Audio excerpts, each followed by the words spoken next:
Buenas tardes. En este video voy a ver el tema de descubrimiento del electrón. Básicamente voy a ver los antecedentes que llevaron al descubrimiento del electrón y el experimento que hizo J.J. Thomson, un tubo de rayos catódicos, donde determinó la relación carga-masa del electrón.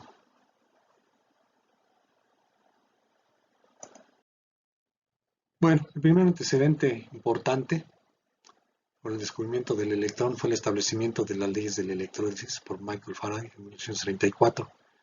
Ya vimos en un video anterior, ¿verdad?, sobre carga eléctrica, que son las expresiones para la masa acumulada en cada uno de los electrodos, cuando se hace circular una corriente I por un tiempo T sobre una sal fundida, una sal neutra, donde, bueno, la masa acumulada es proporcional a la carga acumulada en cada uno de los electrodos, que a su vez es proporcional a la corriente que circula, que se hace circular por la sal fundida, por el tiempo durante el cual se hace circular. Ahora, en términos de los iones, del número de iones que se van acumulando y el número de Avogadro, la masa es dada por esta expresión, ¿verdad? De tal manera que hay relaciones entre la constante de Faraday y el número de Avogadro, y la carga acumulada y el número de iones y la carga de cada ion, denotada por E, la magnitud de la carga de cada ion. Bueno, interpolando esta expresión para el caso en que se hace circular una corriente, es un experimento idealizado, ¿eh?, en donde solo un ion de hidrógeno se pega a uno de los electrodos. En ese caso la carga Q es E, ¿verdad? El número de iones pues, es 1, ¿sí?, igual a 1. Aquí esa expresión va, o sería igual a E. Entonces aquí me quedaría que es la masa de un solo ion de hidrógeno, lo notamos por MH, es igual a la carga E de un ion de hidrógeno entre la constante de Faraday, que tiene este valor que determinó Faraday, de 96.885 Coulomb. Entonces, sustituyendo, despejando la relación carga-masa para el ion de hidrógeno de esta relación, el valor que se encuentra o que se encontró de manera indirecta para la relación carga-masa del ion de hidrógeno es de 9.57 por 10 a la 7 Coulomb sobre kilogramos. Igual el valor de la carga fundamental, ¿va?, de cada ion de 1.6 por 10 a la menos 19 coulombs. En 1884, Svante Arrhenius, un químico sueco que ganó el premio Nobel de Química en 1903, propuso que cualquier sal en disolución, al aplicarle un campo eléctrico, ¿sí?, al hacer pasar una corriente eléctrica a través de la sal, se iba a disociar en iones positivos y negativos, y que esos iones en solución siempre tenían cargas múltiplos de una unidad fundamental, y que George Johnson Stoney en 1891 le dio el nombre de electrón a la unidad fundamental o cantidad de electricidad, ¿verdad?, que podía pasar a través de un experimento de electrólisis o que podía tener un ion. ¿Sí? Otros antecedentes importantes para el descubrimiento del electrón, la observación que hizo Schuster en 1990 de que los rayos catódicos eran desviados por un campo eléctrico, las pruebas que encontró Jean-Baptiste Perrin de que los rayos catódicos eran partículas con carga negativa y que podían ser desviados por un imán, fue en 1895. Entre 1895 y 1897, Lorentz formuló la explicación matemática de la interacción de las cargas eléctricas, electrones, en los átomos, con campos eléctricos y magnéticos externos.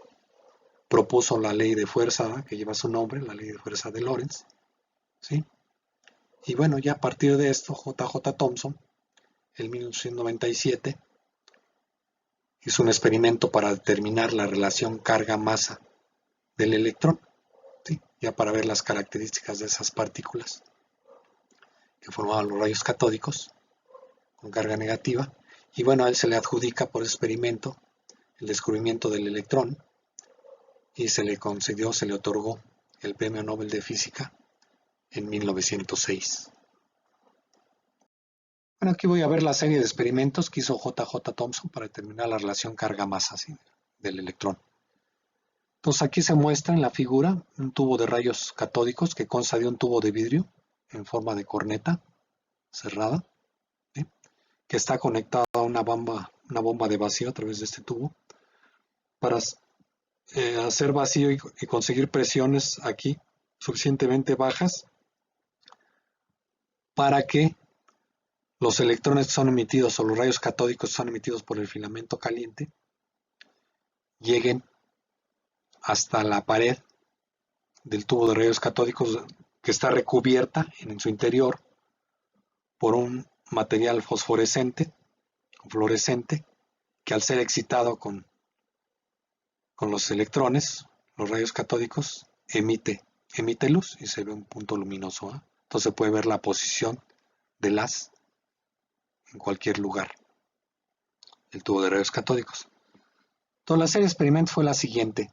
Primero, encendió el filamento A aplicando un voltaje a través del filamento, que es un filamento de tungsteno que aguanta temperaturas muy altas, que por efecto Joule se calienta y por emisión termoiónica emite electrones en todas direcciones, ¿sí?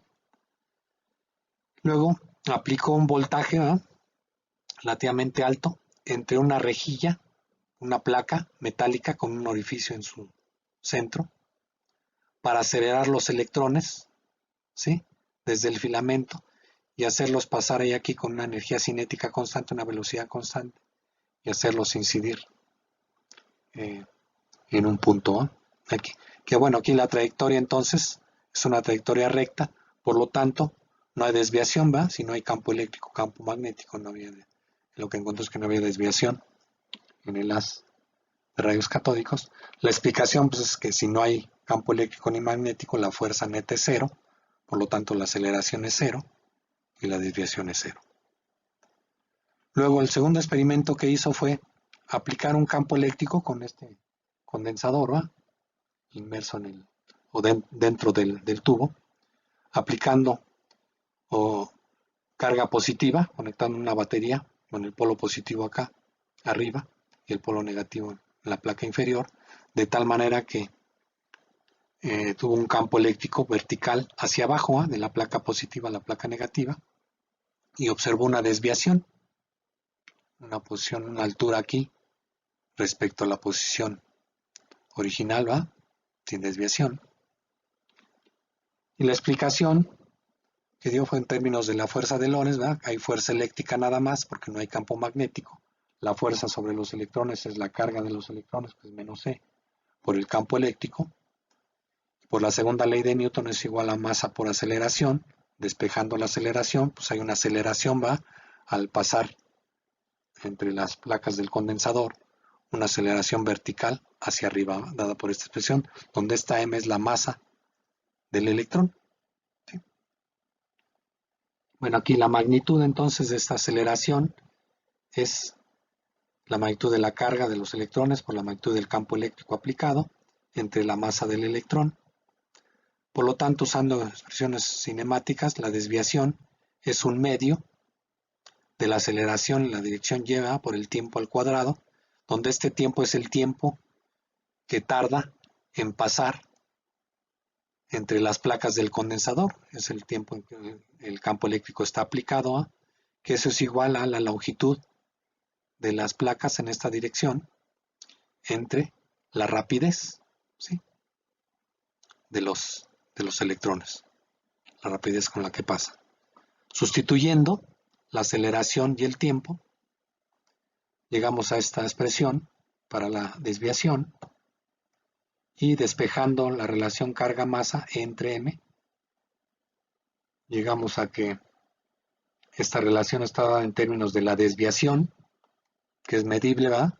Aquí puso una escala, J.J. Thomson, entre el campo eléctrico aplicado entre las placas para obtener esta desviación y entre la longitud al cuadrado de las placas del condensador y por la velocidad o rapidez, ¿no?, al cuadrado de los electrones. Ahora esto es una incógnita, ¿va? Aquí no sabía JJ Thomson cuál es la magnitud, ¿va?, de la rapidez de los electrones. Para determinar esa rapidez, hizo un tercer experimento con el mismo campo eléctrico para el cual había obtenido la desviación Y, ¿va?, esta desviación Y. Empezó a aplicar un campo magnético, aumentando su magnitud, y en esta dirección, perpendicular al campo eléctrico y entrando al plano de la diapositiva, ¿sí? Y fue aumentando el campo magnético hasta que tuvo un valor en que la desviación fue 0. Regresó el haz, aplicando campo eléctrico, campo magnético, regresó el haz a la posición Y igual a 0.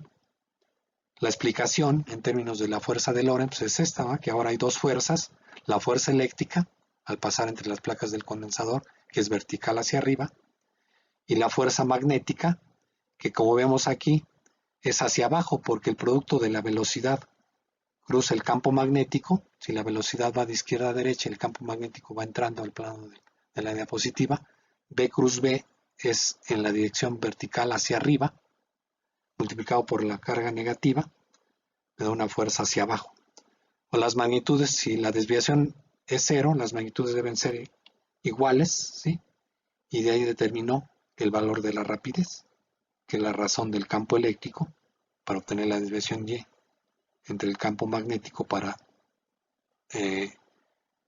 regresar la desviación, ¿sí?, para anular la desviación y que volviera a incidir en Y igual a 0. Entonces de ahí, sustituyendo la rapidez en esta expresión, pudo determinar o medir, ¿va?, la razón carga-masa, midiendo, repito, la altura Y, el campo eléctrico para obtener esa desviación Y, la longitud de las placas y el campo magnético. Bueno, la relación carga-masa que obtuvo, ¿eh?, experimentalmente, entonces fue de 1.76 por 10 a la 11 coulomb sobre kilogramos, ¿sí? Ya se había determinado, como vimos anteriormente, para el ion de hidrógeno, a partir de la ley de Faraday de la electrólisis, que la relación carga-masa del ion de hidrógeno es 9.57 por 10 a la 7 coulomb sobre kilogramos. Por lo tanto, sacando la razón de la relación carga-masa para el electrón entre la relación carga-masa para el ion de hidrógeno, obtuvo que la masa del hidrógeno era 1839 veces mayor que la masa del electrón, o que el electrón es 1839 veces menor que la masa del hidrógeno. Es decir, el electrón resultó ser una partícula con una masa mucho menor que la masa de los átomos. Por lo tanto, se aceptó, se confirmó que el electrón era una partícula subatómica, componente de los átomos, ¿sí?